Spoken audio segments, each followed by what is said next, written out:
Subscribe now and press the bell icon. तो पहला ही game yorker के साथ यहाँ पे आगाज किया है गेंदबाज ने। অবশ্যই লো স্কোরিং ম্যাচ থেকে তো কোথাও না কোথাও ফার্স্ট ওভার থেকে অবশ্যই ওখানে ভালো বল করতে হবে। হ্যাঁ ডেফিনেটলি একদমই ঠিক বলেছো।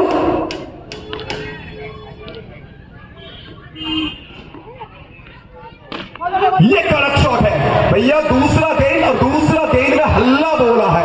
हवा के संग संग घटा के साथ साथ गेंद कहेगा मैं चली न चली साजन की घर चली। मेरा चौका यहां पर मौका था, क्या मौका था। विवेक का रिएक्शन देख कैसे पता चल रहा है कि मौका था। মনে হয় ওখানে সুযোগ ছিল, যেভাবে কিন্তু আমরা দেখলাম এক্সপ্রেশনটা বোলারের কাছ থেকে। অ্যাবসলিউটলি। আর যেইভাবে ক্যাচটা ধরা হলো আমরা মনে করতে পারি গৌতম গম্ভীরের আইপিএল এর সময় যেভাবে উইকেটটা ওনারা রান আউট নিয়েছিলেন। তো ডেফিনেটলি ওখান থেকে একটা মিসক্যাচ বলতে পারি কোথাও না কোথাও। একটা চমৎকার ট্রাই ছিল ওখানে মিস্টার পাল্ডের কাছ থেকে। নকলের সংকেত এসছে ওখানে বিগত বল থেকে।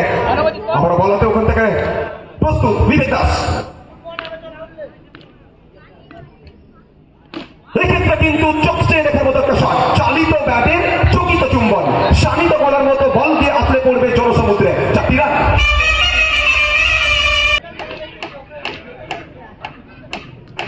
এক্ষেত্রে কিন্তু অবশ্যই অফ স্টাম্পে সামান্য বাইরের বল ও হোয়াইটের সংকেতটা এসছে। অতিরিক্তের হাত ধরে আবারও একটি রান দলীয় স্কোর বোর্ডে। অবশ্যই কোথাও না কোথাও কামব্যাক করতে হবে বলার বিবেককে। অনুবদ্ধ একটা শট ওখান থেকে, চার ছক্কা হই বল উড়াইয়া গেল কই। বল যাবে সরাসরি সীমারেখার বাইরে। চাকিরা मेरे भाई लोग कतई खुश है जहां हमारे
Yeah.